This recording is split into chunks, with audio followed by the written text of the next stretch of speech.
अब मैं आपको नटनागर शोध संस्थान के जो वर्तमान और नए डायरेक्टर निदेशक जो नियुक्त हुए हैं, डॉक्टर विक्रम सिंह जी भाटी साहब का आपका परिचय करवाना चाहूँगा। आइए डॉक्टर विक्रम सिंह जी भाटी साहब, आपने पिछले वर्ष नटनागर शोध संस्थान की बागडोर अपने हाथों में संभाली है, सशक्त हाथों में। उसके पहले आप चौपासनी जो राजस्थानी शोध संग्रह है वहाँ के डिप्टी डायरेक्टर थे।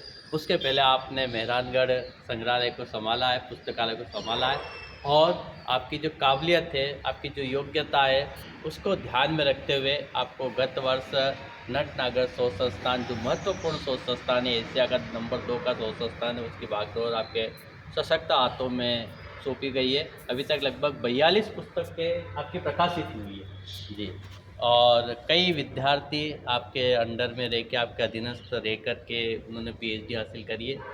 अब मैं डॉक्टर विक्रम सिंह जी भाटी साहब से निवेदन करूँगा कि आप इस पे विस्तार से अपना प्रकाश डालें। जी। सर्वप्रथम तो आपका हार्दिक स्वागत जी, जी। नटनागर शोध संस्थान की इस पावन धरा पे। जी। नटनागर शोध संस्थान, जैसा कि आपको ज्ञात ही है कि 1974 में स्थापित हुआ था। जी। और लेकिन एक विधिवत रूप से जो स्थापना का जो दिवस है 1975 रहा है। जी। जिस प्रकार महाराज कुमार रघुवीर सिंह जी ने हाँ। इस संस्थान की जो स्थापना की है, हाँ। उसके मूलभूत उद्देश्यों में यही था कि मध्य प्रदेश, न सिर्फ मध्य प्रदेश बल्कि भारतीय इतिहास और साहित्य और संस्कृति को देदीप्यमान करना और ऐसे दुर्लभ ग्रंथों को यहाँ पर संग्रहित करना, ताकि ज़्यादा से ज़्यादा स्कॉलर्स यहाँ से लाभान्वित हो सके, इनका ज्ञान ले सके और अपने कार्यों को बलिबद्ध रूप से आगे बढ़ा सके। तो ये अभी आप इसमें क्या नवीनता ला रहे हैं? आप वहाँ से जोधपुर से यहाँ पधारे, दो प्रमुख संस्थाएं आपने संभाली है, जोधपुर का मेहरानगढ़ शोध संस्थान और राजस्थानी शोध संस्थान, वहाँ और यहाँ में क्या अंतर है, और इसको आप किस प्रकार से एक प्रगति के पथ पर अग्रसर करेंगे? आपकी क्या योजना है, कार्य योजना? इसमें कोई शक नहीं कि संस्थान की स्थापना के साथ ही यहाँ पर रिसर्च के साथ साथ में पब्लिकेशन का बहुत ही अच्छा कार्य हुआ है।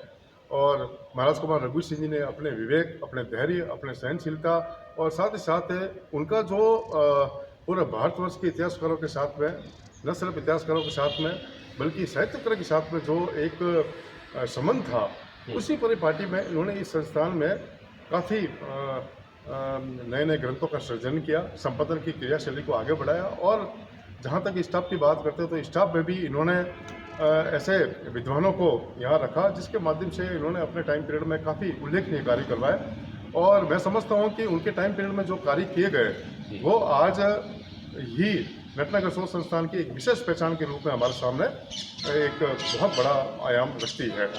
और रही बात जो मेरा जो सबसे बड़ा जो उद्देश्य रहेगा कि रघुवीर सिंह साहब के समय में जो इन्होंने उनका जो ध्येय था उनके कार्य को आगे बढ़ाने का, तो मेरा सबसे बड़ा जो ध्येय है वो ये है कि यहाँ की जो पांडुलिपियाँ हैं, पांडुलिपियों का न सिर्फ संपादन बल्कि प्रकाशन के कार्य को आगे बढ़ाना है, ताकि ये जो सामग्री है वो ज़्यादा से ज़्यादा विद्वानों के बीच में, स्कॉलर्स के बीच में पहुँच सके। और ऐसे राष्ट्रीय सेमिनारों का आयोजन करके और यहाँ की पावन धरा के मॉन्यूमेंट्स हो गए, इंस्क्रिप्शन हो गए, जल प्रबंधन हो गए, ऐसे नानाविध जो सब्जेक्ट है उनको आम स्कूलों के सामने लाना और विद्वानों को यहाँ पर आमंत्रित करके एक नया एटमॉस्फेयर पैदा करना रहा है। ये भाटी साहब बता रहे थे कि इस प्रकार से हमें एक नवीनता लाने का आपका जो प्रयास है, और काफ़ी हार्ड वर्कर है आप, और साथ में संवेदनशील भी है, क्योंकि जब हम इतिहास को पढ़ते तो हम संवेदनशील होना बहुत ज़रूरी है। हम उन पत्थरों पे लिखी हुई इबारत को पढ़ते हैं, और उन पढ़ने के बाद हम अपने मन मस्तिष्क के बाद में आने वाली पीढ़ियों को सौंपना चाहते हैं, ताकि वो उससे कुछ शिक्षा ले, प्रेरणा ले। और जो अभी वर्तमान में अध्यक्ष है, इसके डायरेक्टर है, उनका क्या नाम है, क्या परिचय, आप थोड़ा उनके बारे में बताएं, किस प्रकार का व्यक्तित्व है उनका? अभी प्रेजेंट में जो हमारे चेयरमैन सर हैं वो हिजानी पुरंजय सिंह जी साहब हैं। और कहते हैं कि जैसे रघुवीर सिंह जी का जो व्यक्तित्व रहा, उसके बाद में जो अध्यक्ष पद को जो सुशोभित किया वो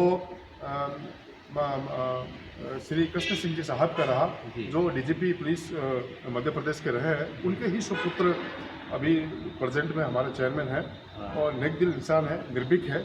और साथ ही साथ वो स्वयं यहाँ के न सिर्फ ऐतिहासिक धरोहर को सुरक्षित रखने के लिए, विरासतों को सहेजने के लिए और यहाँ के कार्यों को आगे बढ़ाते रहने के लिए हमसे अपडेट लेते रहते हैं।